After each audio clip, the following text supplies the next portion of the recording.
Trump हिमायती याफ्ता सालिसी ने गजा जंगबंदी और कैदियों की रिहाई का मुआहदा चंद रोज में तय होने का इम्कान जाहिर कर दिया।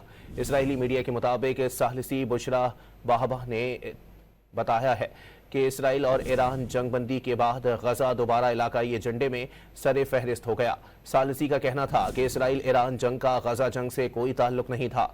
अब मिस्री और कतरी सालिसी दोबारा गजा जंगबंदी के लिए पुरअज़म हो गए हैं।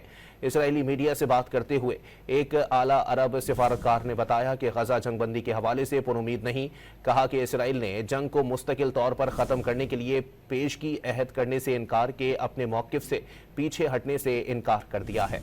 ट्रंप हिमायती याफ्ता सालिसी ने गजा जंगबंदी और कैदियों की रिहाई का मुआहदा चंद रोज में तय होने का इम्कान जाहिर कर दिया। इसराइली मीडिया के मुताबिक सालिसी बुशरा बाहबा ने बताया है कि इसराइल और ईरान जंगबंदी के बाद गजा दोबारा इलाकाई एजेंडे में सरे फहरिस्त हो गया। सालिसी का कहना था कि इसराइल ईरान जंग का गजा जंग से कोई ताल्लुक नहीं था।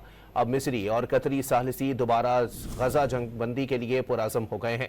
इसराइली मीडिया से बात करते हुए एक आला अरब सिफारतकार ने बताया कि गजा जंगबंदी के हवाले से पुरुमीद नहीं, कहा कि इसराइल ने जंग को मुस्तकिल तौर पर ख़त्म करने के लिए पेश की अहद करने से इनकार के अपने मौक़िफ़ से पीछे हटने से इनकार कर दिया है।